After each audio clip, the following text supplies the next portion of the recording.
Hello കുട്ടികളെ, ഇന്ന് class 10ലെ Kshitij പാഠ്യപുസ്തകത്തിലെ മാനവീയകരണാക്കി ദിവ്യ ചമക് എന്ന അധ്യായമാണ് എക്സ്പ്ലെയിൻ ചെയ്യാൻ പോകുന്നത്. നിങ്ങളും കൂടെ തന്നെ വായിക്കുക. Okay, let's start. Sarveshwar Dayal Saxena का जन्म सन 1927 में ज़िला बस्ती उत्तर प्रदेश में हुआ. സർവേശ്വർ ദയാൽ സക്സേനയുടെ ജനനം 1927 ബസ്തി ജില്ലയിൽ, ഉത്തർപ്രദേശിലെ ബസ്തി ജില്ലയിലാണ് അദ്ദേഹം ജനിച്ചത്. ഉൻകി ഉच्च ശിക്ഷ ഇലഹബാദ് വിശ്വവിദ്യാലയ സെ ഹുയി. അദ്ദേഹത്തിൻ്റെ ഉന്നത പഠനം അദ്ദേഹം ഇലഹബാദ് വിശ്വവിദ്യാലയത്തിൽ നിന്നുമാണ് ചെയ്തത്.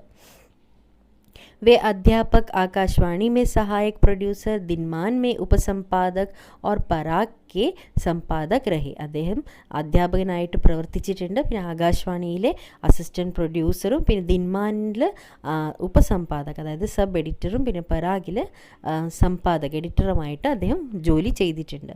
സൻ 1983 में उनका आकस्मिक निधन हो गया. അദ്ദേഹത്തിൻ്റെ മരണം 1983 ആകസ്മിക മരണം, അതായത് ആക്സിഡൻ്റൽ ഡെത്ത്, ആകസ്മിക് നിധൻ ഹോ ഗയ. സർവേശ്വർ ബഹുമുഖി പ്രതിഭാക്കെ സാഹിത്യക്കാർ थे. അദ്ദേഹം ബഹുമുഖിയായ ഒരു സാഹിത്യകാരനായിരുന്നു. അദ്ദേഹം എല്ലാ രീതിയിലും, അതായത് കവി, അദ്ദേഹം കവിയായിരുന്നു, കഹാനിക്കാർ, കഥാകൃത്തും, ഉപന്യാസക്കാർ, നിബന്ധകാർ, അതായത് ഉപന്യാസകാരനായിരുന്നു, സാഹിത്യകാരനായിരുന്നു, നിബന്ധക്കാർ, നാട്ടക്കാർ थे, നാടകകൃത്തുമായിരുന്നു. സർവേശ്വർ की प्रमुख कृतियाँ हैं.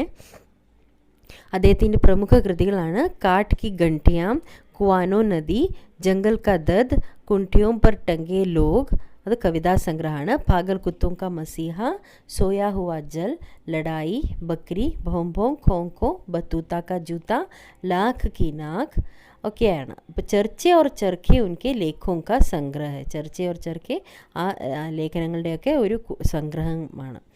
ഖുണ്ടിയോं पर टंगे लोग पर उन्हें സാഹിത്യ അക്കാദമി का പുരസ്കാർ മില. ഖുണ്ടിയോं पर टंगे लोग എന്നതിന് സാഹിത്യ അക്കാദമിയുടെ അവാർഡ് ലഭിച്ചിട്ടുണ്ട്. സർവേശ്വർ की पहचान मध्यवर्गीय आकांक्षाओं के लेखक के रूप में की जाती है. അദ്ദേഹത്തിൻ്റെ ലേഖനങ്ങൾ കൂടുതലും മധ്യവർഗത്തിലുള്ള ആളുകളെ പറ്റിയായിരുന്നു. അതായത് അവരുടെ ആകാംക്ഷ, അവരുടെ എന്താണ് എംബീഷനും അവരുടെ ആഗ്രഹങ്ങളെ പറ്റിയുമൊക്കെയാണ് അദ്ദേഹം എഴുതാറുണ്ടായിരുന്നത്. അതുകൊണ്ട് തന്നെ അദ്ദേഹം അറിയപ്പെട്ടിരുന്നത് മധ്യവർഗീയ ആകാംക്ഷാओं के लेखक എന്നാണ്. मध्यवर्गीय जीवन की महत्वाकांक्षाओं, सपनों, संघर्ष, शोषण, हताशा और कुंठ का चित्रण उनके साहित्य में मिलता है. അവരുടെ എല്ലാ രീതിയിലുമുള്ള അവരുടെ പ്രശ്നങ്ങളും അവരുടെ ആഗ്രഹങ്ങളും എല്ലാം, അതായത് അവരുടെ സ്വപ്നങ്ങളും, പിന്നെ സംഘർഷ, ശോഷൻ, പിന്നെ ഹതാശ, അവരുടെ നിരാശയും എല്ലാത്തിൻ്റെയും ചിത്രം എന്താണ്, അതിൻ്റെ ഒരു ചിത്രം തന്നെ അദ്ദേഹത്തിൻ്റെ സാഹിത്യത്തിൽ നിന്നും ഞങ്ങൾക്ക് ലഭിക്കും. सर्वेश्वर जी स्तंभकार थे और चर्चे और चरखे नाम से दिनमान में जो स्तंभ लिखते थे उसमें बेबाक सच कहने का साहस दिखता है. അപ്പോൾ അദ്ദേഹം കോളമിസ്റ്റ് ആയിരുന്നു, അതായത് കോളം എഴുതുമായിരുന്നു. ചർച്ചെ ഓർ ചർഖെ എന്ന ദിൻമാനിൽ അദ്ദേഹം സ്തംഭ് എഴുതാറുണ്ടായിരുന്നു, കോളം എഴുതാറുണ്ടായിരുന്നു. ഉസ്മേ ബേബാക് സച്ച്, അതായത് ഒരു എന്താണ് മടിയുമില്ല, അതായത് ഓപ്പണായിട്ട് അദ്ദേഹം ബേബാക് സച്ച്, സത്യം എഴുതുമായിരുന്നു. സച്ച് കഹനേക്ക സാഹസ്, ആ സാഹസം അദ്ദേഹം കാണിക്കുമായിരുന്നു. ഉൻകി അഭിവ്യക്തി മേ സഹജത ഓർ സ്വാഭാവികത ഹെ. അദ്ദേഹത്തിൻ്റെ ആ ഭാഷയിൽ, അദ്ദേഹത്തിൻ്റെ ആ എഴുത്തിൽ ഒരു സഹജത, സിംപ്ലിസിറ്റിയും സ്വാഭാവികതയും എല്ലാം ഞങ്ങൾക്ക് ദർശിക്കാൻ സാധിക്കും. संस्मरण स्मृतियों से बनता है और स्मृतियों की विश्वसनीयता उसे महत्वपूर्ण बनाती है. അപ്പോൾ സംസ്മരൺ സ്മൃതികൾ, അതായത് ഓർമ്മകൾ ഉണ്ടാകുന്നതാണ്. അപ്പോൾ ഈ ഓർമ്മകൾ വിശ്വസിക്കാൻ പറ്റുന്ന തരത്തിലുള്ളതാണെങ്കിൽ, വിശ്വസനീയത അത് ഉള്ളതാണെങ്കിൽ, അങ്ങനെയാണെങ്കിൽ അതിനെ കൂടുതൽ മഹത്വമുള്ളതാക്കി മാറ്റുന്നു, അതായത് മഹത്വപൂർണ്ണാക്കിയിട്ട് മാറ്റുന്നു. അപ്പോൾ ഫാദർ കാമിൽ ബുൽക്കെ पर लिखा सर्वेश्वर का यह संस्मरण इस कसौटी पर खरा उतरता है. അപ്പോൾ അങ്ങനെ നോക്കുകയാണെങ്കിൽ ഇതൊരു തക്കതായ ഒരു സംസ്മരൺ ആണ്. അതായത് കസോട്ടി പർ ഖറാ ഉത്തർന എന്ന് പറഞ്ഞാൽ ആ ടെസ്റ്റ്, അതായത് ആ പരീക്ഷണത്തിൽ ജയിക്കുക, അതായത് അത് നല്ലൊരു സംസ്മരണമാണ് എന്ന്. अपने को भारतीय कहने वाले फादर बुल्के जन्मे तो बेल्जियम के रैम्स चैपल शहर में हैं, जो गिरजों, पादरियों, धर्मगुरुओं और संतों की भूमि कही जाती है, परंतु उन्होंने अपनी कर्मभूमि बनाया भारत को. അദ്ദേഹം ജനിച്ചത് ഭാരതീയ കാനേവാല, ഭാരതീയൻ എന്നാണ് അദ്ദേഹം അറിയപ്പെടുന്നത് ഫാദർ ബുൽക്കെ. അദ്ദേഹം ജനിച്ചത് ബെൽജിയത്തിലാണെങ്കിൽ റാംസ് ചാപ്പൽ ആണ് അദ്ദേഹം ജനിച്ചത്. ആ റാംസ് ചാപ്പലാണെങ്കിലോ പിന്നെ പള്ളികളും ധർമ്മഗുരുക്കന്മാരും പാതിരികളും സന്യാസിമാരും എല്ലാം ഉള്ള ഒരു ധാർമ്മികം അല്ലെ, അങ്ങനെയുള്ള ഒരു ഭൂമിയിലാണ് അദ്ദേഹം ജനിച്ചത്. എന്നിട്ട് പോലും അദ്ദേഹത്തിൻ്റെ കർമ്മഭൂമിയായിട്ട് സ്വീകരിച്ചത് ഭാരതത്തെയാണ്. ഫാദർ ബുൽക്കെ एक സന്യാസി थे परंतु പാരമ്പരിക് अर्थ में नहीं.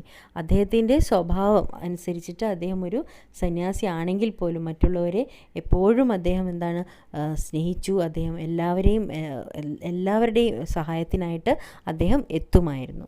സർവേശ്വർ का फादर बुल्के से अंतरंग संबंध था जिसकी झलक हमें इस संस्मरण में मिलती है. സർവേശ്വർ കാ ഫാദർ ബുൽക്കെസെ അന്തരംഗ് സംബന്ധമായ അങ്ങേയറ്റ് എന്താണ് അദ്ദേഹത്തിൻ്റെ എന്താണ് ക്ലോസ് ആയിരുന്നു അദ്ദേഹം. ജിസ്കി ഝലക് ഹമേ ഈ സംസ്മരണമേ മിൽത്തി, ഈ സംസ്മരണത്തിൽ നിന്നും ഞങ്ങൾക്ക് മനസ്സിലാക്കാൻ സാധിക്കും. ലേഖക का मानना है कि जब तक राम कथा है इस विदेशी भारतीय साधु के याद राम कथा है तो इस विदेशी भारतीय साधु को याद किया जाएगा तथा उन्हें हिंदी भाषा और बोलियों के अगाध प्रेम का उदाहरण माना जाएगा. രാംകഥ ഉള്ളിടത്തോളം കാലം ലേഖകൻ പറയുകയാണ്, രാമകഥ ഉള്ളിടത്തോളം കാലം ഈ വിദേശി ഭാരതീയ സാധു, ഈ വിദേശി ഭാരതീയ സന്യാസി അല്ലേ, അദ്ദേഹം എപ്പോഴും ഓർമ്മിക്കപ്പെടും. ഹിന്ദി ഭാഷ और बोलियों के आघात प्रेम का उदाहरण माना जाएगा. ഹിന്ദി ഭാഷയുടെയൊക്കെ ആഘാത് പ്രേം, അദ്ദേഹം ഹിന്ദി ഭാഷയോട് വളരെയധികം അടുപ്പം കാണിച്ചിരുന്നു. അപ്പോൾ അതിനൊക്കെ ഉദാഹരണമായിട്ട് എല്ലാവരുടെയും മനസ്സിൽ അദ്ദേഹം ഓർമ്മിക്കപ്പെടും എന്നാണ് ലേഖകൻ പറയുന്നത്.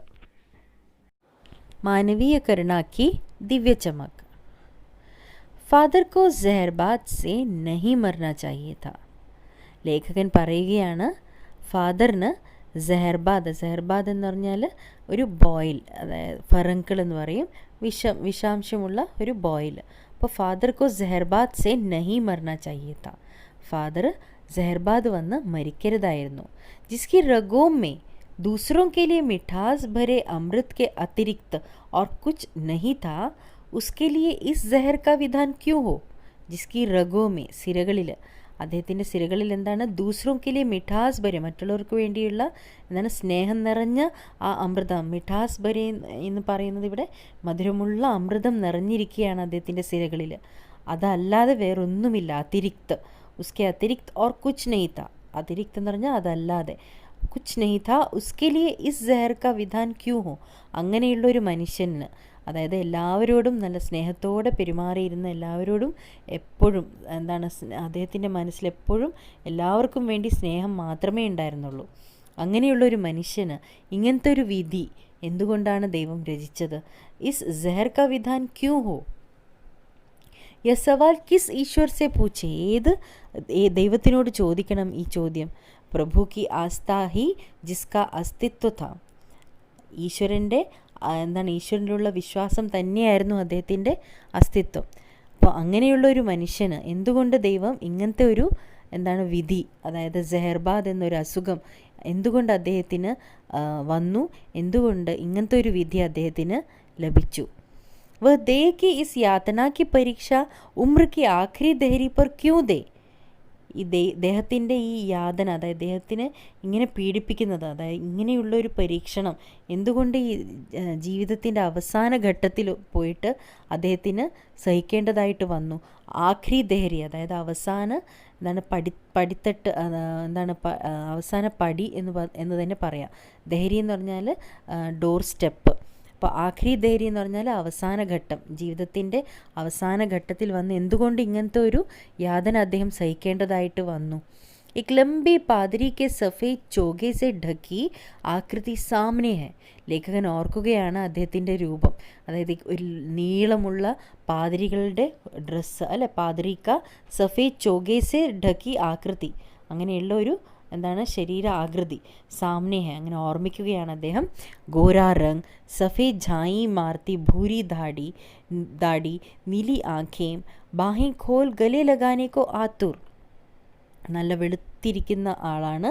സഫേദ് ഝായി മാർത്തി ഭൂരി ദാടി, കുറച്ച് ബ്രൗണിഷ് കളറായിട്ടുള്ള എന്താണ് താടി, പിന്നെ മേ അപ്നെ ഹർ ഏക്ക് അദ്ദേഹം എന്താണ് നീല ആങ്കെ, നീല നിറത്തിലുള്ള കണ്ണുകൾ, പിന്നെ ബാഹേ ഖോൽ ഗലേ ലഗാനേക്കോ ആത്തൂർ, എപ്പോഴും ആലിംഗനം ചെയ്യാനായിട്ട് കൈകൾ എപ്പോഴും ഇങ്ങനെ എന്താണ് തുറന്നിരിക്കും, എപ്പോഴും എല്ലാവരെയും ആലിംഗനം ചെയ്യാനായിട്ടുള്ള എന്താണ് കൈകളിങ്ങനെ തുറന്നു നിൽക്കുന്നു. ഇതൊക്കെയാണ് അദ്ദേഹം ഓർക്കുന്നത്. അദ്ദേഹത്തെ പറ്റി ഓർക്കുമ്പോൾ വരുന്ന എന്താണ് അദ്ദേഹത്തിൻ്റെ ഒരു ചിത്രമാണ് ലേഖകൻ്റെ മനസ്സിൽ വരുന്നത്. इतनी ममता, इतना अपनत्व इस साधु में अपने हर एक प्रियजन के लिए उमड़ता रहता था. ഇത്നി മമത, ഇത്രയും വാത്സല്യവും അപനത്വം, അതായത് സ്വന്തം എന്ന് തോന്നിക്കുന്ന ഒരു ഫീലിംഗ്, അപനത്വം. ഈ സാധുമേ അപ്നെ ഹർ ഏക് പ്രിയജൻ കെ ലിയെ ഉമർത്താ രഹത്താ താ, ഓരോ പ്രിയജനങ്ങൾക്കും വേണ്ടിയിട്ട് ഇങ്ങനത്തെ വാത്സല്യവും സ്വന്തം എന്ന് തോന്നിക്കുന്ന ആ ഒരു ഫീലിംഗും ഒക്കെ എപ്പോഴും വന്നുകൊണ്ടിരുന്നു മനസ്സിൽ. ഉമർത്താ രഹത്താ താ, എപ്പോഴും ഇങ്ങനെ മനസ്സിലിങ്ങനെ ഒഴുകിക്കൊണ്ടിരുന്നു. എന്താണ് മറ്റുള്ളവരെ എന്താണ് മറ്റുള്ളവരോടുള്ള ആ വാത്സല്യവുമെല്ലാം. मैं 35 साल से इसका സാക്ഷി था. ഇതിനു വേണ്ടി ഞാൻ 45 വർഷമായിട്ട് ഇതിന് ഞാൻ സാക്ഷിയായിട്ടുണ്ട്. तब भी जब वह इलाहाबाद में थे और तब भी जब वह दिल्ली आते थे. ഞാൻ ഇലഹബാദിലായിരുന്നപ്പോഴും അതെ, ഡൽഹിയിൽ വന്നതിന് ശേഷവുമാകട്ടെ ഞാൻ ഇതിനൊക്കെ സാക്ഷിയാണ്. आज उन बाहों का दबाव मैं अपनी छाती पर महसूस करता हूँ. ആ ബാഹോം കാ ദബാവ്, അതായത് അദ്ദേഹം മുറുക്കെ ആലിംഗനം ചെയ്യുമായിരുന്നു, കെട്ടിപ്പിടിക്കുമായിരുന്നു. അപ്പോൾ ആ സമയത്തുള്ള ആ ഫീലിംഗ്, അദ്ദേഹത്തിൻ്റെ ആ സ്നേഹത്തോടെയുള്ള എന്താണ് ആലിംഗനം ഞാൻ ഇപ്പോഴും അത് എന്താണ് ഫീൽ ചെയ്യുന്നുണ്ട്. ഛാത്തി പർ മെഹസൂസ് കർത്താ ഹൂം. फादर को याद करना एक उदास शांत संगीत को सुनने जैसा है. ഫാദറിനെ ഓർക്കുന്നത് തന്നെ ഒരു ഉദാസീനമായിട്ടുള്ള ശാന്തമായിട്ടുള്ള ഒരു സംഗീതം കേൾക്കുന്നതിന് തുല്യമാണ്. അദ്ദേഹം ശാന്ത സ്വഭാവക്കാരനായിരുന്നു. ഉൻകോ ദേഖ്ന കരുണ കെ നിർമ്മൽ ജൽ മേ സ്നാൻ കർനെ ജൈസാ था. അദ്ദേഹം കരുണാമയായിരുന്നു. ഉൻകോ ദേഖ്ന, അദ്ദേഹത്തിനെ കാണുന്നത്, അദ്ദേഹത്തെ ദർശിക്കുന്നത് ഒരു കരുണാക്കെ നിർമ്മൽ ജൽമേ, കരുണ നിറഞ്ഞിരിക്കുന്ന നിർമ്മലമായിട്ടുള്ള ജലത്തിൽ സ്നാനം ചെയ്തതുപോലെ തോന്നും. और उनसे बात करना कर्म के संकल्प से भरना था. അദ്ദേഹത്തിനോട് സംസാരിക്കുമ്പോൾ തന്നെ ഞങ്ങൾക്ക് എന്താണ് എന്തെങ്കിലും ഒരു കർമ്മം ചെയ്യാനുള്ള എന്താണ് സങ്കല്പം എടുത്തതുപോലെ തോന്നിക്കും. അതായത് അത്രയ്ക്ക് അദ്ദേഹം സ്വയം ഒരു കർമ്മ നിരതനായിട്ടുള്ള ഒരു വ്യക്തിയായിരുന്നു. അപ്പോൾ ബാത് കർണ കർമ്മക്കെ സങ്കല്പസെ ഭർണാത്ത, ഞങ്ങൾ സങ്കല്പം എടുത്തതുപോലെ അങ്ങനെ തോന്നും അദ്ദേഹത്തിനോട് സംസാരിക്കുമ്പോൾ തന്നെ. मुझे परिमल के वे दिन याद आते हैं जब हम सब एक पारिवारिक रिश्ते में बंधे जैसे थे. അപ്പോൾ എനിക്ക് പരിമൾ എന്ന് പറഞ്ഞാൽ ഒരു സാഹിത്യക് സംഘമാണ്, സാഹിത്യത്തിൻ്റെ ആൾക്കാരെല്ലാവരും കൂടുന്ന ഒരു സംഘം. അവിടെ ലേഖകനും അവിടെ ഒത്തുകൂടുമായിരുന്നു. അപ്പോൾ മുझे परिमल के वे दिन याद आते हैं, അദ്ദേഹത്തിന് ഇപ്പോഴും ഓർക്കുകയാണ് ലേഖകൻ. ജബ് ഹം സബ് എക് പാരിവാരിക് റിശ്തേ മേ ബന്ധേ, അതായത് ഒരു കുടുംബം എന്ന പോലെ ബന്ധത്തിൽ കുടുംബം എന്ന പോലെ ഞങ്ങൾ ബന്ധിക്കപ്പെട്ടതായിരുന്നു ആ സമയത്ത്. ഒരു കുടുംബത്തെ പോലെയായിരുന്നു എല്ലാവരും. ബന്ധേ ജൈസേ ഥേ ജിസ്കെ ബഡേ ഫാദർ ബുൽക്കെ ഥേ, അതിൽ ആ കുടുംബത്തിൻ്റെ എന്താണ് മുതിർന്ന ആൾ ഫാദർ ബുൽക്കെ ആയിരുന്നു. ഹമാരെ ഹസി മസാഖ് മേ നിർലിപ്ത ഷാമിൽ രഹത്തെ, ഞങ്ങളുടെ കളിത്തമാശകളിൽ അദ്ദേഹം എപ്പോഴും നിർലിപ്ത് എന്ന് പറഞ്ഞാൽ എന്താണ് പാർഷ്യാലിറ്റി ഒന്നും ഇല്ലാതെ എല്ലാവരും ഒരുപോലെയായിരുന്നു അദ്ദേഹം കണ്ടത്. നിർലിപ്ത ഷാമിൽ രഹത്തെ, ഒരു പാർഷ്യാലിറ്റിയും ഇല്ലാതെ എല്ലാവരുമായിട്ട് അദ്ദേഹം എന്താണ് മിങ്കിൾ ചെയ്യുമായിരുന്നു. ഷാമിൽ രഹത്തെ, അവരുടെ കൂടെ കൂടുമായിരുന്നു. ഹമാരി ഗോഷ്ഠിയോ മേ വ ഗംഭീർ ബഹസ് കർത്തെ, ഞങ്ങളുടെ എന്താണ് സെമിനാറുകൾ, ഞങ്ങൾ ചെയ്യുന്ന സെമിനാറുകളൊക്കെ അദ്ദേഹം എന്താണ് ഗോഷ്ഠിയോ മേ വ ഗംഭീർ ബഹസ് കർത്തെ, ശരിക്കും തർക്കിക്കുമായിരുന്നു ഓരോ കാര്യങ്ങളിൽ. ഹമാരി രചനാओं पर बेबाक राय और सुझाव देते, ഒരു മടിയുമില്ലാതെ, ബേബാക്ക് എന്ന് പറഞ്ഞാൽ ഫ്രാങ്ക് ആയിട്ടുള്ള എന്താണ് ഞങ്ങളുടെ രചനകളെ പറ്റിയൊക്കെ ഫ്രാങ്ക് ആയിട്ട് പറയുമായിരുന്നു. സുझाव देते, അതിനെപ്പറ്റി തിരുത്താനുള്ള കാര്യങ്ങളൊക്കെ സജസ്റ്റ് ചെയ്യുമായിരുന്നു. सुझाव देते. और हमारे घरों के किसी भी उत्सव और संस्कार में वह बड़े भाई और पुरोहित जैसे खड़े हो हमें अपने आशीषों से भर देते.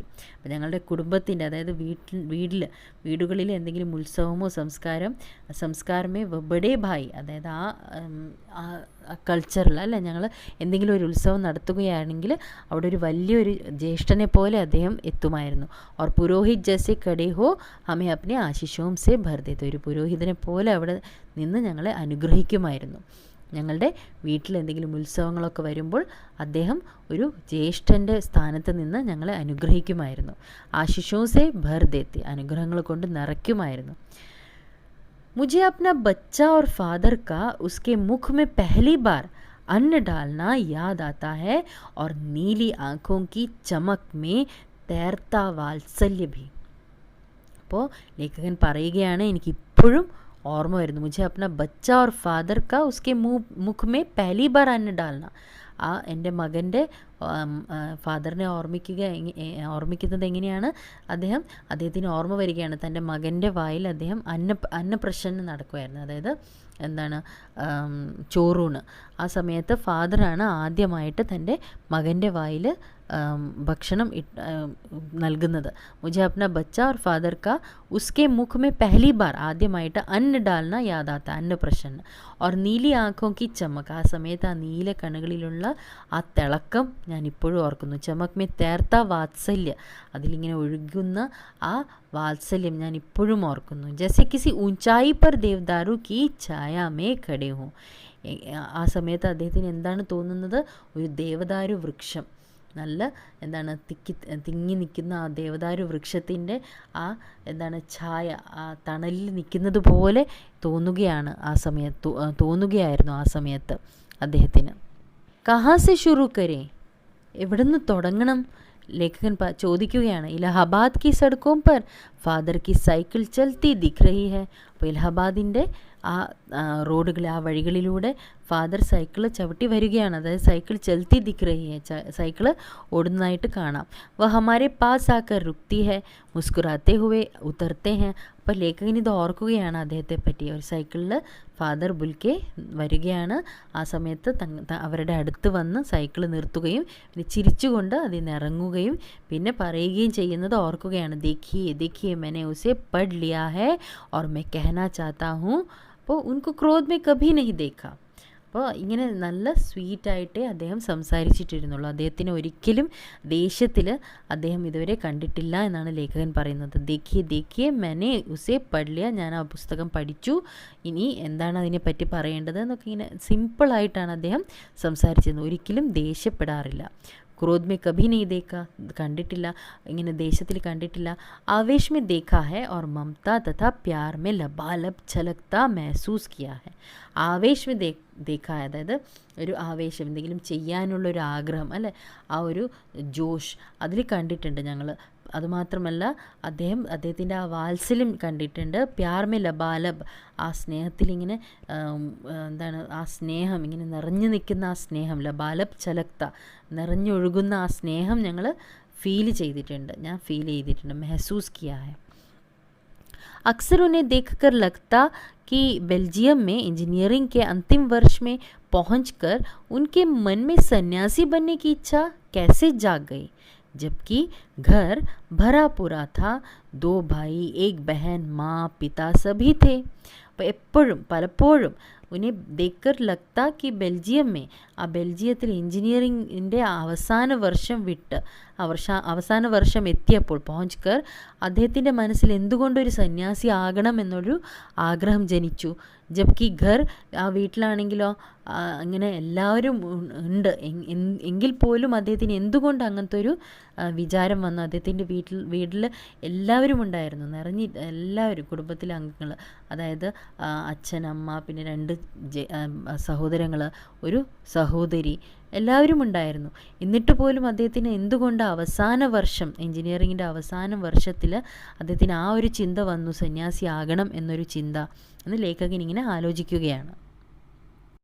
ആപ്കോ അപ്നെ ദേശ് കി യാദ് ആത്തി ഹൈ. അപ്പോൾ ലേഖകൻ ഒരിക്കൽ ചോദിച്ചിട്ടുണ്ടായിരുന്നു, നിങ്ങൾക്ക് നിങ്ങളുടെ ദേശത്തിൻ്റെ ഓർമ്മ അതായത് ബെൽജിയം രാജ്യത്തിൻ്റെ ഓർമ്മ വരുന്നില്ലേ എന്ന് ഫാദറിനോട് ചോദിച്ചിട്ടുണ്ടായിരുന്നു. മേരാ ദേശ് തോ അബ് ഭാരത് ഹെ, എൻ്റെ ദേശം ഇപ്പോൾ ഭാരതമാണ് എന്ന് അദ്ദേഹം ഉത്തരം നൽകിയിരുന്നു. മേ ജന്മഭൂമിക്ക് പൂച്ച് റാ ഹൂം, ഞാൻ ജന്മഭൂമിയുടെ പറ്റിയാണ് പറയുന്നത്. ഹാ ആത്തി ഹെ, ബഹോത് സുന്ദർ ഹെ മേരി ജന്മഭൂമി റാംസ് ചാപ്പൽ. അപ്പോൾ വരുന്നുണ്ട്, എനിക്ക് വരാറുണ്ട്.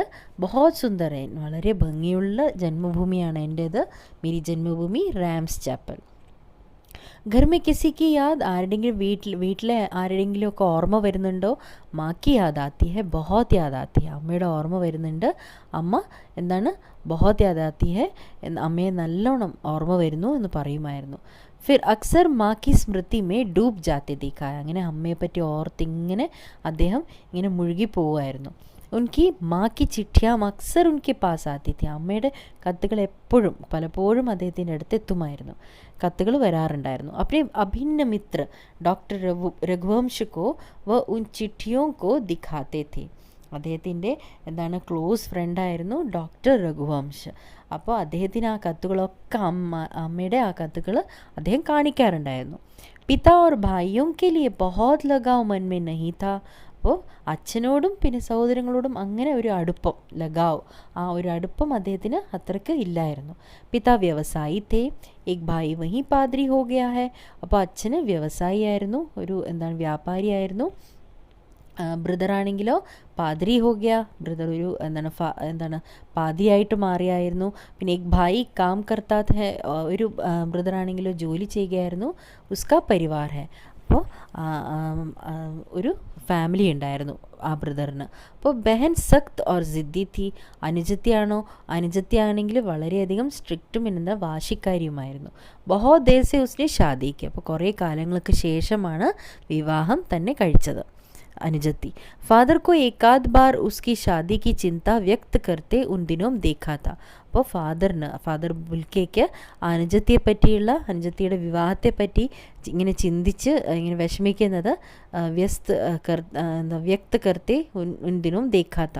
അപ്പോൾ ഈ വിഷമത്തെപ്പറ്റി അദ്ദേഹം പറയാറുണ്ടായിരുന്നു, അതായത് അനുജത്തിയുടെ വിവാഹത്തെ പറ്റിയുള്ള ചിന്ത അദ്ദേഹത്തിനുണ്ടായിരുന്നു. भारत में बस जाने के बाद 2 या 3 बार अपने परिवार से मिलने भारत से बेल्जियम गए थे. അപ്പോൾ ഭാരതത്തിൽ സെറ്റിലായതിന് ശേഷം അദ്ദേഹം ആകെ 2-3 പ്രാവശ്യമേ തൻ്റെ കുടുംബത്തിനെ കാണാനായിട്ട് ബെൽജിയത്തിലേക്ക് അദ്ദേഹം പോയിട്ടുള്ളൂ. അദ്ദേഹം പറയാറുള്ളത്, ലേക്കിൻ മേ തോ സന്യാസി ഹൂ, ഞാനൊരു സന്യാസിയാണ്. ആപ് സബ് ചോഡ്കർ ക്യൂ ചലിയായ, നിങ്ങൾ എന്തുകൊണ്ട് ഇതൊക്കെ എല്ലാം വിട്ട് ഇങ്ങോട്ട് വന്നത്, എന്തുകൊണ്ടാണ് എല്ലാം ഉപേക്ഷിച്ചത്? പ്രഭു കി ഇച്ഛാ തി, ദൈവത്തിൻ്റെ ആഗ്രഹമായിരുന്നു.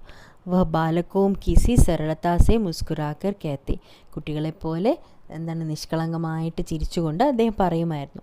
മാനെ ബച്പൻ മേ ഹി ഘോഷിത് കർ ദിയാ താ കി ലഡ്ക ഹാത്ത് സെ ഗയ, അമ്മ ആദ്യം തന്നെ എന്താണ് ഇങ്ങനെ വിളംബരം ചെയ്തതുപോലെ ആദ്യമേ പറഞ്ഞിട്ടുണ്ടായിരുന്നു, ലഡ്ക ഹാത്ത് സെ ഗയ, എന്താണ് മോൻ കയ്യിൽ നിന്നും പോയി. അതായത് और सचमुच इंजीनियरिंग के अंतिम वर्ष की पढ़ाई छोड़ फादर बुल्के सन्यासी होने जब धर्मगुरु के पास गए और कहा कि मैं संन्यास लेना चाहता हूँ तथा एक शर्त रखी कि मैं भारत जाऊँगा. അപ്പോൾ അവിടെ എൻജിനീയറിങ്ങിൻ്റെ ലാസ്റ്റ് ഇയർ ആയപ്പോഴേക്കും പഠിത്തമൊക്കെ വിട്ടിട്ട് ഫാദർ ബുൽക്കെ സന്യാസിയാകാനായിട്ട് ധർമ്മഗുരുവിൻ്റെ പക്കൽ പോയി. അപ്പോൾ അദ്ദേഹം ആ സമയത്ത് ഒരു എന്താണ് ഷർത്ത് എന്ന് പറഞ്ഞാൽ എന്താണ്, ഷർത്ത് റഖ്ന എന്ന് പറഞ്ഞാൽ സ്പെസിഫൈ ചെയ്യുക, ആദ്യം പറയുക. ഇപ്പോൾ സന്യാസിയാകാൻ പോകുമ്പോൾ അപ്പോൾ അവർക്ക് എന്തെങ്കിലുമൊക്കെ പറയാനൊക്കെ എന്തെങ്കിലും ആഗ്രഹമുണ്ടോ എന്നൊക്കെ ചോദിക്കാറുണ്ട്. അപ്പോൾ അദ്ദേഹം തൻ്റെ ആഗ്രഹം പ്രകടിപ്പിച്ചത് ഭാരതത്തിൽ പോകണം, കിമേ ഭാരത് ജാവുങ്ക, ഭാരതത്തിൽ പോകണം എന്നാണ് അദ്ദേഹം ആഗ്രഹിച്ചത്. ആ ഒരു ഷർത്ത് അല്ലേ ആദ്യം ഇങ്ങനെ പറഞ്ഞു വെക്കുക, അതിനാണ് ഷർത്ത് എന്ന് പറയുന്നത്. ഭാരത് ജാനെ കി ബാത് ക്യൂ ഉഠി, ഭാരതത്തിൽ പോകുന്ന കാര്യം എന്തുകൊണ്ട് അവിടെ ഉയർന്നു? നഹി ജാൻത ബസ് മൻ മേ യഹി താ, അപ്പോൾ എനിക്കറിയില്ല എന്തുകൊണ്ട് എൻ്റെ മനസ്സിൽ അങ്ങനെ വന്നു ആ കാര്യം എന്നെനിക്കറിയില്ല. ബസ് മൻ മേ യഹി താ, അത് ഉണ്ടായിരുന്നു മനസ്സിൽ. ഉൻകി ഷർത്ത് മാൻലി ഗയി ഓർ വ ഭാരത് ആ ഗയ, അങ്ങനെ എല്ലാവരും ആ ഷർത്ത് ശരിവെച്ചു. അപ്പോൾ എല്ലാവരും അദ്ദേഹം ആഗ്രഹിച്ചതിനനുസരിച്ചിട്ട് അദ്ദേഹത്തിന് ഭാരതത്തിൽ വരാനായിട്ട് സാധിച്ചു. പഹലെ ജിസെറ്റ് സംഘ് മേ 2 साल പാദ്രിയോं के बीच ധർമാചാർ की पढ़ाई की. അപ്പോൾ ജിസെറ്റ് സംഘ് എന്നതുണ്ട്. അപ്പോൾ അവിടെ പോയിട്ട് അദ്ദേഹം 2 വർഷം ഫാദേഴ്സിൻ്റെ, അതായത് പാതിരികൾ അല്ലേ, പാതിരികളുടെ അടുത്ത് പോയിട്ട് ധർമ്മത്തെ പറ്റിയൊക്കെ പഠിച്ചു, പഠായിക്ക്. फिर 9 से 10 वर्ष दार्जिलिंग में पढ़ते. അപ്പോൾ 9 മുതൽ 10 വർഷം അദ്ദേഹം ഡാർജിലിംഗിൽ പഠിത്തേ रहे. കൽക്കത്ത से BA किया और फिर इलाहाबाद से MA. അങ്ങനെ കൽക്കത്തയിൽ നിന്നും BA ചെയ്തു, ഇലാഹാബാദിൽ നിന്നും MAയും. ഉന്തിന് ഡോക്ടർ ധീരേന്ദ്ര വർമ്മ ഹിന്ദി വിഭാഗ് അധ്യക്ഷത്തെ. ആ സമയങ്ങളിൽ ഡോക്ടർ ധീരേന്ദ്ര വർമ്മയായിരുന്നു ഹിന്ദി ഡിപ്പാർട്ട്മെൻറ്റിൻ്റെ ഹെഡ്. അപ്പോൾ शोध प्रबंध प्रयाग विश्वविद्यालय के हिंदी विभाग में रहकर और 1950 में पूरा किया. അപ്പോൾ ശോധ് പ്രബന്ധ് എന്നത് പ്രയാഗ് വിശ്വവിദ്യാലയത്തിൽ നിന്നും അവിടുത്തെ ഹിന്ദി വിഭാഗത്തിൽ ജോലി ചെയ്തിട്ട് 1950 അത് കംപ്ലീറ്റ് ചെയ്തു. പിന്നെ രാംകഥ ഉത്പത്തി ഓർ വികാസ് എന്നത് പരിമൾ മേ ഉസ്കെ അധ്യായ് പഠേ ഗയേ थे. അപ്പോൾ പരിമളിൽ എല്ലാവരും കൂടുമ്പോൾ അവിടെ അദ്ദേഹം ഈ രാംകഥ ഉത്പത്തി ഓർ വികാസ് എന്നത് അവിടെ വായിച്ചായിരുന്നു. പിന്നെ അതും അദ്ദേഹം ചെയ്തതാണ്. പിന്നെ ഫാദറിനെ മാതർലിംഗ് പ്രസിദ്ധ നാടക് ബ്ലൂ ബേർഡ് കാ രൂപാന്തർ ബി കിയാ ഹെ. അപ്പോൾ മാതർലിംഗിൻ്റെ പ്രസിദ്ധ നാടകമാണ് ബ്ലൂ ബേർഡ് എന്നത്.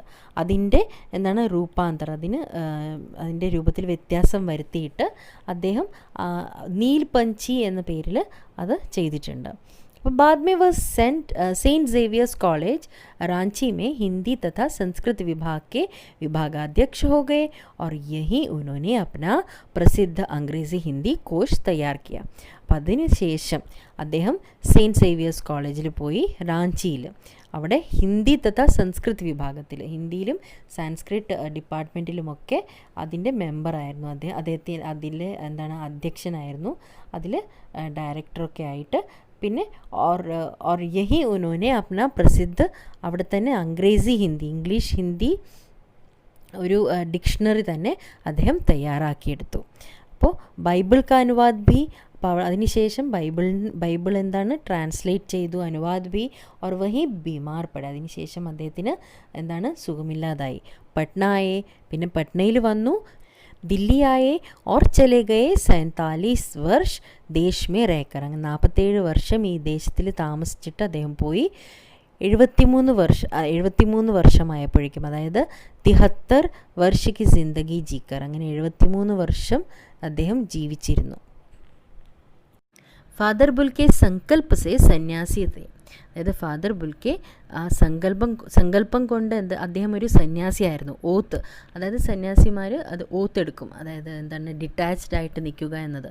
അപ്പോൾ അദ്ദേഹം സങ്കല്പം കൊണ്ട് സന്യാസി ആയിരുന്നു എങ്കിലും കഭി കഭി ലഗ്താ ഹെ വ മൻ സെ സന്യാസി നഹി തേ. പക്ഷേ എപ്പോഴും കൂടുതലും ഞങ്ങൾക്ക് തോന്നും അദ്ദേഹം മനസ്സുകൊണ്ട് സന്യാസി അല്ലായിരുന്നു എന്ന്. എന്തുകൊണ്ടെന്നാൽ റിഷ്ത ബനാത്തെ തേ തോ തോടത്തെ നഹി തേ. ഒരിക്കലും ഒരു ബന്ധം സ്ഥാപിക്കുകയാണെങ്കിൽ അതൊരിക്കലും അദ്ദേഹം ഇല്ലാതാക്കാറില്ല. തോടത്തെ നഹി തേ. 10 साल बाद मिलने के बाद भी उसकी गंध महसूस होती थी. അതായത് ആ സ്നേഹം അപ്പോഴും കുറേ വർഷങ്ങൾക്ക് ശേഷം, 10 വർഷങ്ങളായാലും അതിന് ശേഷവും അദ്ദേഹം എത്ര വർഷമായാലും ആ ബന്ധം അദ്ദേഹം ഒരിക്കലും വിച്ഛേദിക്കാറില്ലായിരുന്നു.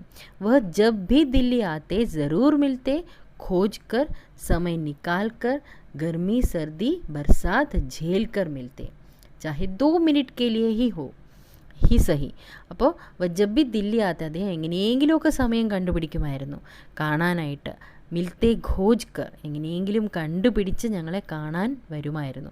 സമയ നിക്കാൽ കർ, സമയമെടുത്ത് അദ്ദേഹം കാണാനായിട്ട് വരും. ഗർമി സർദി ബർസാത്ത് ഝേൽക്കർ, ആ ചൂടും തണുപ്പും മഴക്കാലം ഒന്നും കെയർ ചെയ്യാതെ അതൊക്കെ സഹിച്ച് കാണാനായിട്ട് വരുമായിരുന്നു. ചാഹെ 2 മിനിറ്റ് കെ ലിയേ ഹി സഹി, 2 മിനിറ്റിനാണെങ്കിൽ പോലും.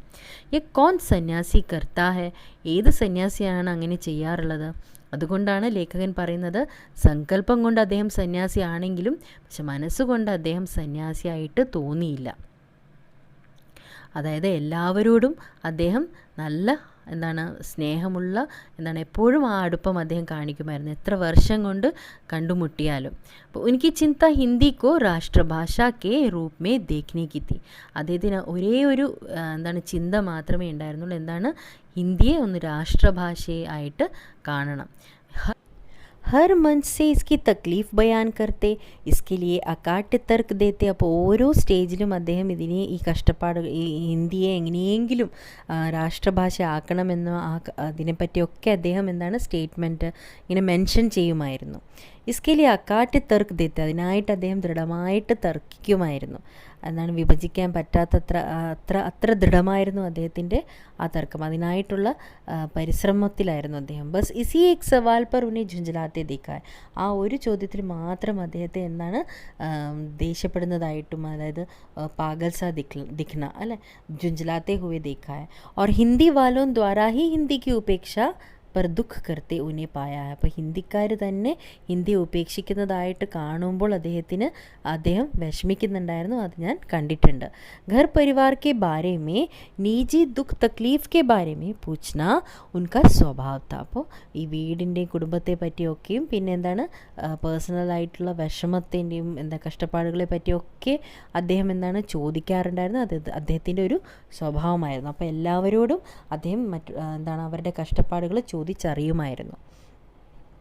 और बड़े से बड़े दुख में उनके मुख से सांत्वना के जादू भरे 2 शब्द सुनना एक ऐसी रोशनी से भर देता था जो किसी गहरी तपस्या से जन्मती है. അപ്പോൾ ഈ കഷ്ടപ്പാടുകളെ പറ്റിയൊക്കെ ചോദിച്ച് മനസ്സിലാക്കി, ഓർ എത്ര വലിയ ദുഃഖമാണെങ്കിൽ പോലും അത് 2 വാക്കുകൾ, അദ്ദേഹത്തിൻ്റെ ആ മാജിക്കൽ പവറുള്ള ആ വാക്കുകൾ അദ്ദേഹത്തിൻ്റെ വായിലൂടെ വരുമ്പോൾ, ആ സാന്ത്വനം നിറഞ്ഞിരിക്കുന്ന ആ വാക്കുകൾ വരുമ്പോൾ മനസ്സിന്, ഞങ്ങളുടെ ജീവിതത്തെ എന്താണ് ഒരു പുതിയ വെളിച്ചം തന്നെയാണ് അത് നൽകുന്നത് പോലെ തോന്നും. എക് ऐसी रोशनी से भर देता था जो किसी गहरी तपस्या से जन्मती है.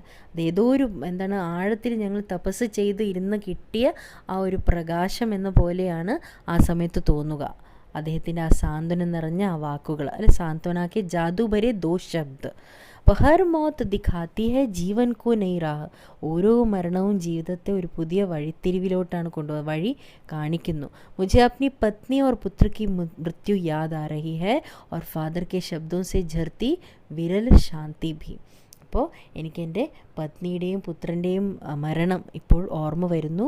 और फादर के शब्दों से झरती विरल शांति भी, അദ്ദേഹത്തിൻ്റെ ആ വാക്കുകൾ, ഹർ മൗത്ത് ദിഖാത്തി ഹെ ജീവൻ കോ നയി റാഹ് എന്ന ആ വാക്കുകൾ, ശബ്ദോ സെ ഝർത്തി വിരൽ ശാന്തി ബി, ആ ശബ്ദത്തിൽ നിന്നും വരുന്ന എന്താ വിരളമായിട്ടുള്ള ആ ശാന്തി, എവിടെയും ലഭിക്കാൻ സാധിക്കാത്ത ആ ഒരു സമാധാനം, ആ ശാന്തി ആ വാക്കുകളിൽ നിന്നും എനിക്ക് ആ സമയത്ത് ലഭിച്ചു എന്നാണ് ലേഖകൻ ഓർക്കുന്നത്. ആജ് വഹ് നഹി ഹെ, അദ്ദേഹം ഇപ്പോൾ ജീവിച്ചിരിപ്പില്ല. ദില്ലി മേ ബിമാർ രഹേ ഓർ പതാ നഹി ചല, ദില്ലിയിൽ സുഖമില്ലാതെ ഉണ്ടായിട്ട് പോലും ഞാൻ അറിഞ്ഞില്ല. ബാഹി ഖോൽ കർ ഇസ് ബാർ ഉन्होंने ഗലെ നഹി ലഗായ, കൈകൾ വിരിച്ച് അദ്ദേഹം ആലിംഗനം ചെയ്തില്ല ഇപ്രാവശ്യം. ജബ് ദേഖാ തബ് ബാഹേ ദോനോ ഹാത്തോं की सूजी उंगलियों को उलझाए താബൂത്ത് മേ ജിസ്മ പർ പടി തീ, ആ കൈകൾ, എപ്പോഴും ആലിംഗനം ചെയ്തിരുന്ന ആ കൈകൾ ഇപ്പോൾ എന്താണ് കൈകളുടെ ആ വിരലുകളൊക്കെ ഇങ്ങനെ നീര് പിടിച്ച് എന്താണ് ശരിയായ രീതിയിലുള്ള ഉള്ളത്. അപ്പോൾ താബൂത്ത് മേ ജിസ്മ പർ പടി തീ, ആ ശവപ്പെട്ടിയിൽ ശരീരത്തിൽ ഇങ്ങനെ വെച്ചിരിക്കുകയായിരുന്നു. ജോ ശാന്തി ബരസ്തി തീ വ ചേരെ പർ ഥിർ തീ, ആ ശാന്തി, ആ സമാധാനം എപ്പോഴും ഉണ്ടായിരുന്നു ആ മുഖത്ത് അല്ലേ. ചേരെ പർ ഥിർത്തി, അപ്പോഴും ഉണ്ടായിരുന്നു. തരളത്ത ജം ഗൈത്തി, എല്ലാം നിന്നുപോയ ആ ഒരു പ്രതീതിയാണ് അവിടെ ഉണ്ടായിരുന്നത്. 18 अगस्त 1982 की सुबह 10 बजे का समय था. 1982 18 ഓഗസ്റ്റിലായിരുന്നു ആ ദിവസം. 10 बजे का समय था, 10 മണിയായിരുന്നു സമയം. दिल्ली में काश्मीरी गेट के निकलसन कब्रगाह में उनका ताबूत एक छोटी सी नीली गाड़ी में से उतारा गया.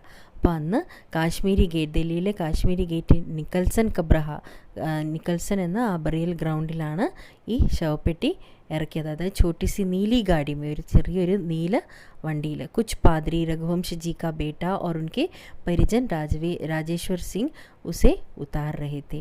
അപ്പോൾ കുറച്ച് ഫാദേഴ്സും പിന്നെന്താ രഘുവംശജിയുടെ മകനും പിന്നെ രാജേശ്വർ സിംഗും ഒക്കെയാണ് ഇത് താഴെ ഇറക്കിയത്. फिर उसे उठाकर एक लंबी सांकरी उदास पेड़ों की घनी छांव वाली सड़क से कब्रगाह की आखिरी छोर तक ले जाया गया, जहाँ धरती की गोद में सुलाने के लिए कब्र आवाक मुँह खोले लेटी थी.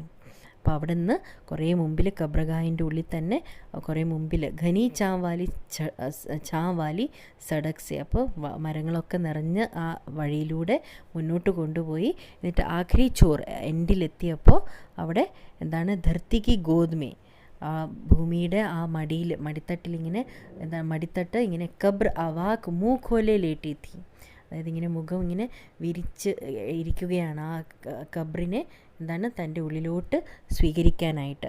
മൂഖോലെ ലേട്ടി थी. ऊपर करील की घनी छां थी और चारों ओर कब्रें और तेज धूप के वृत्त. അപ്പോൾ 4 ചുറ്റും, അതായത് ഊപ്പർ കരീൽ കി ഘനി ചാ, അതായത് മുകളിലായിട്ട് ആ കരീൽ എന്ന ആ ശ്രബ് ഒരു ചെടിയാണ്, അതിൻ്റെ എന്താണ് നല്ല തിങ്ങി നിറഞ്ഞിരിക്കുന്ന അതിൻ്റെ ആ തണലുണ്ടായിരുന്നു. പിന്നെ 4 സൈഡിലും എങ്ങനെയാണ് കബ്ർ, മറ്റ് ശവകുടീരങ്ങളുണ്ടായിരുന്നു. ഓർ തേസ് ധൂപ് കെ വൃത്ത്, നല്ല വെയിലുള്ള സമയം. ജൈനേന്ദ്ര കുമാർ, വിജയേന്ദ്ര സ്നാതക്, अजित कुमार, डॉक्टर निर्मला जैन और मसीही समुदाय के लोग, पादरी गण, उनके बीच में गौरिक वसन पहने इलाहाबाद के प्रसिद्ध विज्ञान शिक्षक डॉक्टर सत्यप्रकाश और डॉक्टर रघुवंश भी, जो अकेले उस सांकरी सड़क की ठंडी उदासी में बहुत पहले से खामोश दुख की किन्हीं अपरिचित आहटों से दबे हुए थे, सिमट आए थे कब्र के चारों तरफ. അങ്ങനെ എല്ലാവരും, അതായത് പ്രതീക്ഷിക്കാത്ത ഒരു മരണമായിരുന്നു അദ്ദേഹത്തിൻ്റെ. അപ്പോൾ എല്ലാവരും 4 ചുറ്റും അദ്ദേഹത്തിൻ്റെ ശവകുടീരത്തിന് ചുറ്റും നിൽക്കുകയായിരുന്നു.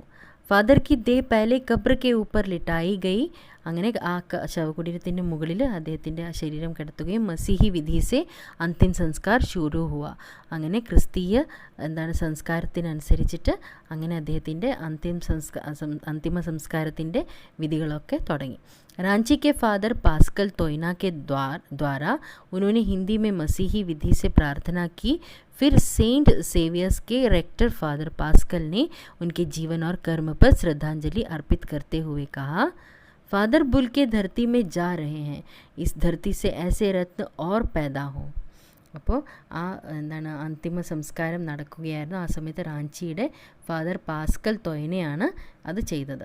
പിന്നെ എന്താ ക്രിസ്തീയ വിധിക്കനുസരിച്ചിട്ട് പ്രാർത്ഥനകളൊക്കെ നടത്തി. സെയിൻറ്റ് സേവിയേഴ്സ് കോളേജിലെ റെക്ടർ ഫാദർ പാസ്കൽ അദ്ദേഹത്തിൻ്റെ ജീവിതത്തെപ്പറ്റിയും അദ്ദേഹത്തിൻ്റെ ജീവിതത്തെപ്പറ്റിയും അദ്ദേഹത്തിൻ്റെ കർമ്മത്തെപ്പറ്റിയും ഒക്കെ പറഞ്ഞ് ശ്രദ്ധാഞ്ജലി അർപ്പിച്ചു. അദ്ദേഹം പറഞ്ഞത്, ഫാദർ ബുൽക്കെ ധർത്തിമേ ജാ രഹേ ഹെ, ഫാദർ ബുൽക്കെ ഭൂമിയിലോട്ട് പോവുകയാണ്, ആ ഭൂമിയിൽ നിന്നും ഇനിയും രത്നങ്ങൾ ജനിക്കട്ടെ എന്നാണ് അദ്ദേഹം പറഞ്ഞത്. डॉक्टर सत्यप्रकाश ने भी अपनी श्रद्धांजलि में उनके अनुकरणीय जीवन को नमन किया. ഡോക്ടർ സത്യപ്രകാശും അദ്ദേഹത്തിൻ്റെ ജീവിതത്തെപ്പറ്റി നമിച്ചു. ഫിർ ദേഹ കബ്രമേ ഉതാർ ദി ഗയി, അങ്ങനെ ശരീരം ആ ശവകുടീരത്തിലോട്ട് ഇറക്കുകയാണ് ചെയ്തത്. मैं नहीं जानता इस सन्यासी ने कभी सोचा था या नहीं कि उसकी मृत्यु पर कोई रोएगा. എനിക്കറിയില്ല, ശരിക്കും പറഞ്ഞാൽ ഈ സന്യാസി എപ്പോഴെങ്കിലും ആലോചിച്ചിട്ടുണ്ടാവുമോ എന്ന് പോലും എനിക്കറിയില്ല. അദ്ദേഹം മരണമടയുമ്പോൾ ആരെങ്കിലും അദ്ദേഹത്തിന് വേണ്ടി കരയും ഒരിക്കൽ എന്ന് അദ്ദേഹം ഓർത്തിട്ടുണ്ടാവുമോ എന്ന് പോലും എനിക്കറിയത്തില്ല. ലേക്കിൻ ഉസ് ക്ഷൺ റോനെ വാലോ കി കമി നഹി തി, പക്ഷേ ആ നിമിഷത്തിൽ കരയുന്നവരുടെ കുറവില്ലായിരുന്നു, അത്രയ്ക്ക് എല്ലാവരും വിഷമിക്കുന്നുണ്ടായിരുന്നു. നം ആംഖോं को गिनना स्याही फैलाना है, അപ്പോൾ ആ കരയുന്ന കണ്ണുകൾ എണ്ണാൻ പോലും സാധിക്കാത്തത്ര കണ്ണുകൾ നനയുന്നുണ്ടായിരുന്നു. इस तरह हमारे बीच से वह चला गया जो हम में से सबसे अधिक छायादार, फल फूल गंध से भरा और सबसे अलग, सबका होकर सबसे ऊंचाई पर मानवीय करुणा की दिव्य चमक में लहलहाता खड़ा था. അപ്പോൾ ഞങ്ങളിൽ നിന്നും അദ്ദേഹം ഇപ്പോൾ അകന്നു പോയിരിക്കുന്നു. ഇസ്തർ ഹമാരെ ബീച്ച് സെ വ ചലാ ഗയ, ഞങ്ങളുടെ ഇടയിൽ നിന്നും അദ്ദേഹം പോയിരിക്കുന്നു. ഹമ്മേ സെ സബ്സെ അധിക് ഛായാദാർ, ഞങ്ങളിൽ നിന്നും ഏറ്റവും കൂടുതൽ എന്താണ് തണലേൽക്കുന്നതും, ഫൽ ഫൂൽ ഗന്ധ് സെ ഭര, അതായത് പൂക്കൾ വിരിയുന്നതും പിന്നെ ഫലങ്ങളും പിന്നെ മണവുമൊക്കെയുള്ള എല്ലാത്തിൽ നിന്നും വ്യത്യസ്തമായിട്ടുള്ള, സബ്സെ അലഗ് സബ്കാ ഹോക്കർ എല്ലാവരുടെയുമായിട്ടും, സബ്സെ ഊഞ്ചായി പർ ഏറ്റവും ഉയരത്തിലുള്ളതും, മാനവീയ കരുണാക്കി ദിവ്യ ചമക് മേ ലഹലഹാത്ത കടാത്ത, അതായത് ആ മാനവീയ കരുണയിൽ ഇങ്ങനെ അതിൻ്റെ ആ തിളക്കത്തിൽ ഇങ്ങനെ നിൽക്കുകയായിരുന്നു അദ്ദേഹം.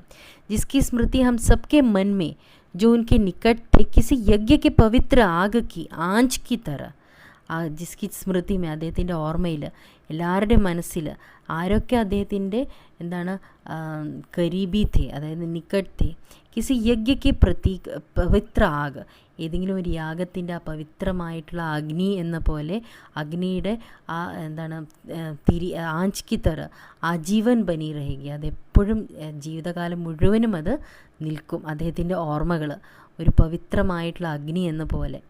मैं उस पवित्र ज्योति की याद में ശ്രദ്ധാനത് ഹൂം, ആ പവിത്ര ജ്യോതിയുടെ ഓർമ്മയിൽ, ആ പവിത്രമായിട്ടുള്ള ആ അഗ്നിയുടെ ആ ഓർമ്മയിൽ ഞാൻ പ്രേമത്തിൻ്റെ ശ്രദ്ധാനത് ഹൂം, അതായത് ഞാൻ അതിൽ അദ്ദേഹത്തെ ശ്രദ്ധാഞ്ജലി അർപ്പിക്കുന്നു എന്നാണ് അദ്ദേഹം പറയുന്നത്. മേ ശ്രദ്ധാനത് ഹൂം, അദ്ദേഹത്തെ ഞാൻ സ്വയം അർപ്പിക്കുകയാണ്. സെഹർബാദ് എന്ന് പറഞ്ഞാൽ ഗാംഗ്രീൻ, ഒരു തരത്തിലുള്ള ക്യാൻസറാണ്. പിന്നെ ദഹലീസ്, അതായത് ഡോർ സ്റ്റെപ്പ്. നിർലിപ്ത് എന്ന് പറഞ്ഞാൽ ആസക്തി രഹിത, ഇൻട്രസ്റ്റ് ഇല്ലാത്ത ടൈപ്പ്. ആവേശം. രൂപാന്തർ എന്ന് പറഞ്ഞാൽ കിസി വസ്തു കാ ബദലാ ഹുവാ രൂപ, ഒരു ചേഞ്ച് അല്ല, ഒരു രൂപം മാറുന്നത്. പിന്നെ ആകാട്ടി എന്ന് പറഞ്ഞാൽ ജോ കട്ട് ന സഖി, മുറിക്കാൻ സാധിക്കാത്തത്, അത് വിഭജിക്കാൻ സാധിക്കാത്തത് ആകാട്യം. വിരൽ എന്ന് പറഞ്ഞാൽ കാം മിൽനെ വാല, വിരൽ എന്ന് പറഞ്ഞാൽ വിരളമായിട്ടുള്ളതും എന്ന അർത്ഥമുണ്ട്. പിന്നെ കരീൽ എന്ന് പറഞ്ഞാൽ ജാഡിക്കെ റൂപ് മേ ഉഗ്നെ വാല എക് കാണ്ടില ഓർ ബിനാ പത്തേ കാ പൗധ, അതായത് എന്താണ് കാക്ടസ് എന്ന രീതിയിൽ കരീൽ. അതിങ്ങനെ പരന്ന രൂപത്തിലുണ്ടാവും, ഇങ്ങനെ ചുള്ളിക്കമ്പുകൾ പോലത്തെ ഒരു ബുഷാണ് അത് കരീൽ എന്ന് പറഞ്ഞാൽ. गौरिक वस्त्र എന്ന് പറഞ്ഞാൽ സാധുവോं द्वारा धारण किया जाने वाला गेरुआ वस्त्र, ഡ്രസ്സ്. ശ്രദ്ധാനത്ത് എന്ന് പ്രേം ഓർ ഭക്തിയുക്ത പൂജ്യഭാവ്, ഭക്തിയോടെയുള്ള ആ ഭാവം, അതിനെയാണ് ശ്രദ്ധാഞ്ജലി എന്ന് പറയുന്നത് ശ്രദ്ധാനത്ത്. രഘോം നസോം, അത് സിരകളിലെ അസ്തിത്വം അസ്തിത്വം. പിന്നെ ചോഗ എന്ന് പറഞ്ഞാൽ ലംബ ഢീല ഢാല ആകെ സെ ഖുല മർദാന പെഹനാവ, ചോഗ ഒരു കോട്ട് പോലത്തെ ഒരു നീളത്തിലുള്ള ഢീലാഢാല ഒരു ഡ്രസ്സാണ്. സാക്ഷി എന്ന് പറഞ്ഞാൽ ഗവാഹ്, സാക്ഷി വിളിക്കുക എന്ന് പറയത്തില്ലേ, സാക്ഷി ഗവാഹ്. ഗോഷ്ഠിയാം എന്ന് പറഞ്ഞാൽ സഭകളെയാണ് ഗോഷ്ഠിയാം എന്ന് പറയുന്നത്. വാത്സല്യം എന്ന് പറഞ്ഞാൽ മമതാക്ക ഭാവം, മമതയുടെ ഭാവം, അതായത് വാത്സല്യം. ദേഹം എന്ന് പറഞ്ഞാൽ ശരീരം. ഉപേക്ഷ എന്ന് പറഞ്ഞാൽ ധ്യാൻ ന ദേന, ഇൻട്രസ്റ്റ് കാണിക്കാതിരിക്കുക, ഉപേക്ഷ കർണ. അപനത്വം എന്ന് പറഞ്ഞാൽ അപനാന, അതിനെ സ്വീകരിക്കുക. പിന്നെ സാങ്കരി എന്ന് പറഞ്ഞാൽ കം ചോടി പത്ലി, അങ്ങനെ അർത്ഥമുണ്ട്. നല്ല വീതി കുറഞ്ഞത്, കം ചോടി അല്ലെങ്കിൽ പത്ലി നേരിയത്. പിന്നെ സങ്കൽപ്പ് എന്ന് പറഞ്ഞാൽ ഇറാദ, അതായത് ദൃഢനിശ്ചയം. ഓക്കെ. മാനവീയ കരുണാക്കി ദിവ്യ ചമക്, ഈ അധ്യായം എഴുതിയിരിക്കുന്നത് സർവേശ്വർ ദയാൽ സക്സേനയാണ്. ഇത് ഒരു സംസ്മരണാണ്. സംസ്മരൺ എന്ന് പറഞ്ഞാൽ ഏതെങ്കിലും ഒരു വ്യക്തി അല്ലെങ്കിൽ ഏതെങ്കിലും ഒരു കാര്യത്തെപ്പറ്റി ഞങ്ങൾ ഓർത്തുകൊണ്ട് എഴുതുന്ന ഒരു ലേഖനം, അതിനെ ഓർമ്മിച്ച് അതിനെ എഴുതുന്നതാണ് എഴുതുന്ന ലേഖനത്തെയാണ് സംസ്മരൺ എന്ന് പറയുന്നത്. അപ്പോൾ ഈ അധ്യായത്തിൽ ലേഖകൻ ഫാദർ ബുൽക്കെയാണ് സ്മരിക്കുന്നത്. അദ്ദേഹത്തെ പറ്റിയാണ് അദ്ദേഹം ഈ അധ്യായത്തിൽ എഴുതിയിരിക്കുന്നത്. ഫാദർ ബുൽക്കെ കരുണയുടെ ഒരു സാഗരം തന്നെയായിരുന്നു എന്ന് പറയാം. അതുകൊണ്ട് തന്നെയാണ് ലേഖകൻ ഈ അധ്യായത്തിന് മാനവീയ കരുണാക്കി ദിവ്യ ചമക് എന്ന പേരും നൽകിയിരിക്കുന്നത്. ഈ അധ്യായത്തിൽ ലേഖകൻ ഫാദർ കാമിൽ ബുൽക്കെയുടെ വ്യക്തിത്വത്തെപ്പറ്റിയും അദ്ദേഹത്തിൻ്റെ ജീവിതത്തെപ്പറ്റിയുമൊക്കെയാണ് എഴുതിയിരിക്കുന്നത്. ബുൽക്കെ ആ കാരുണ്യത്തിൻ്റെ പ്രകാശം കൊണ്ട് നിറഞ്ഞു നിൽക്കുന്ന ഒരു മനുഷ്യനാകുന്നു. ആ വ്യക്തി മറ്റുള്ളവരിലോട്ട് കാരുണ്യം പകർന്ന് നൽകിക്കൊണ്ടിരുന്നു. ഫാദർ കാമിൽ ബുൽക്കെ ജനിച്ച് വളർന്നതൊക്കെ ബെൽജിയത്തായിരുന്നു, റാംസ് ചാപ്പൽ, യൂറോപ്പിലെ ബെൽജിയത്തിലെ റാംസ് ചാപ്പലിലായിരുന്നു അദ്ദേഹം ജനിച്ച് വളർന്നത്. അവിടെ പള്ളികളും പാതിരികളും പിന്നെ ധർമ്മ ഗുരുക്കന്മാരും എല്ലാവരും ഉണ്ടായിട്ട് പോലും അദ്ദേഹത്തിൻ്റെ കർമ്മഭൂമിയായിട്ട് അദ്ദേഹം സ്വീകരിച്ചത് ഭാരതത്തെയാണ്. ഫാദർ കാമിൽ ബുൽക്കയുടെ അച്ഛൻ വ്യവസായിയായിരുന്നു. പിന്നെ സഹോദരങ്ങളിൽ ഒരു സഹോദരൻ പാതിരിയും പിന്നെ മറ്റേ സഹോദരൻ തൻ്റെ കുടുംബത്തോടു കൂടി ജോലിയിൽ ഏർപ്പെട്ടിരുന്നു. പിന്നെ അനുജത്തിയാണെങ്കിലോ വളരെയധികം വാശിയുള്ള ആളായിരുന്നു. അതായത് കല്യാണം വളരെ കുറേ കാലങ്ങൾക്ക് ശേഷമാണ് ആ അനുജത്തിയുടെ വിവാഹം നടന്നത്. അദ്ദേഹം എൻജിനീയറിങ്ങിൻ്റെ അവസാന വർഷമായപ്പോഴേക്കും അദ്ദേഹം തൻ്റെ പഠിത്തം നിർത്തിവെക്കുകയും പിന്നെ സന്യാസത്തിലോട്ട് പോകാനായിട്ട് തീരുമാനിക്കുകയും ചെയ്തു. അതായത് ഫാദറായിട്ട് മാറാനായിട്ട് അദ്ദേഹം തീരുമാനിച്ചു. ഓക്കെ, അദ്ദേഹം ഫാദറാകാൻ തീരുമാനിച്ചപ്പോഴേക്കും അദ്ദേഹം ഒരു പ്രസ്താവന മാത്രമേ വെച്ചിട്ടുണ്ടായിരുന്നുള്ളൂ, അദ്ദേഹത്തിന് ഭാരതത്തിൽ പോകണം എന്നത്. അങ്ങനെ അദ്ദേഹം ഭാരതത്തിൽ എത്തുകയാണ് ചെയ്തത്. അങ്ങനെ ഭാരതത്തിലെത്തി അദ്ദേഹം ജീസെറ്റ് സംഘിൽ ചേർന്ന് 2 വർഷം പാതിരികളുടെ കൂടെ ക്രിസ്തീയ ധർമ്മത്തെ പറ്റി പഠിച്ചു. പിന്നെ 9-10 വർഷം ഡാർജിലിംഗിൽ നിന്ന് പഠിച്ചു. പിന്നെ അതിനുശേഷം കൽക്കത്തയിൽ BAയും പിന്നെ ഇലഹബാദിൽ നിന്നും ഹിന്ദിയിൽ MA ഡിഗ്രിയും അദ്ദേഹം നേടിയെടുത്തു.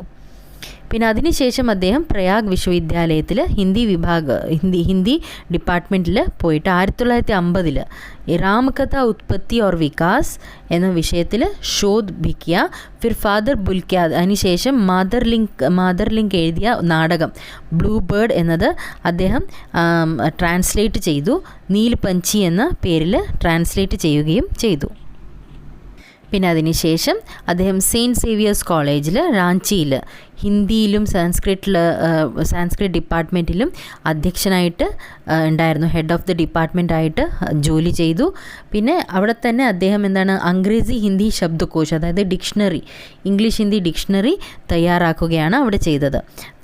ഓർ ബൈബിളിൻ്റെ ട്രാൻസ്ലേഷനും അദ്ദേഹം ചെയ്തിരുന്നു. അതായത് ഇംഗ്ലീഷിലായിരുന്നു ബൈബിള്, അപ്പോൾ അതിനെ ഹിന്ദിയിലോട്ട് ട്രാൻസ്ലേറ്റും അദ്ദേഹം ചെയ്തു. ലേഖകൻ പറയുന്നു, ഫാദർ ബുൽക്കെനെ ഇലഹാബാദിൽ വെച്ചിട്ടായിരുന്നു ആദ്യം കണ്ടുമുട്ടിയത്. പിന്നെ അതിനുശേഷം അദ്ദേഹം ദില്ലിയിലും കണ്ടുമുട്ടി. ആ ഫ്രണ്ട്ഷിപ്പ് അതുപോലെ കണ്ടിന്യൂ ആയി. ലേഖകന് അദ്ദേഹത്തിൻ്റെ ആ വ്യക്തിത്വമാണ് കൂടുതൽ ആകർഷണീയമായിട്ട് തോന്നിയത്. ഫാദർ ബുൽക്കെ എപ്പോഴെങ്കിലും ഒരു ബന്ധം സ്ഥാപിക്കുകയാണെങ്കിൽ ആ ബന്ധം അദ്ദേഹം എപ്പോഴും നിർവഹിക്കുമായിരുന്നു. അദ്ദേഹത്തിന് ഒരു വിഷമം മാത്രമേ ഉണ്ടായിരുന്നുള്ളൂ, അദ്ദേഹത്തിന് ഒരു ആഗ്രഹമേ ഉണ്ടായിരുന്നുള്ളൂ, ഹിന്ദിയെ രാഷ്ട്രഭാഷയുടെ രൂപത്തിൽ കാണണം എന്നത്. അദ്ദേഹത്തിന് വളരെയധികം വിഷമം തോന്നുന്നുണ്ടായിരുന്നു. ഹിന്ദി ഭാഷ, അതായത് ഹിന്ദി സംസാരിക്കുന്നവർ പോലും ഹിന്ദിയെ ഉപേക്ഷിക്കുന്നതായിട്ട് കാണുമ്പോൾ അദ്ദേഹത്തിന് വളരെയധികം വിഷമം തോന്നുമായിരുന്നു. ലേഖകൻ്റെ പത്നിയും മകനും അന്തരിച്ചപ്പോൾ ഫാദർ ബുൽക്കെ അദ്ദേഹത്തിനെ സാന്ത്വനിപ്പിക്കാനായിട്ട് പറഞ്ഞ ആ വാക്കുകൾ അദ്ദേഹത്തിന് അനോഖി ശാന്തി, അതായത് അദ്ദേഹത്തിന് വിചിത്രമായിട്ടുള്ളൊരു സമാധാനവും ശാന്തിയും ആ സമയത്ത് ആ വാക്കുകൾ അദ്ദേഹത്തിന് നൽകിയിരുന്നു എന്നാണ് ലേഖകൻ പറയുന്നത്. അദ്ദേഹം സെഹർബാദ് എന്ന അസുഖം, അതായത് ഗാംഗ്രീൻ വന്നിട്ടാണ് അദ്ദേഹം അന്തരിച്ചത്.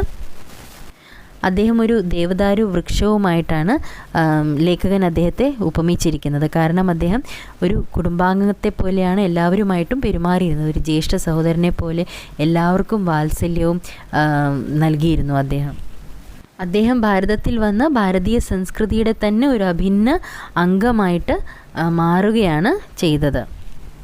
ഭാരതത്തെ തന്നെ തൻ്റെ കർമ്മഭൂമിയാക്കി മാറ്റുകയും എല്ലാവർക്കും വാത്സല്യവും സ്നേഹവും കാരുണ്യവും ഒക്കെ അദ്ദേഹം പകർന്നു നൽകിയിരുന്നു.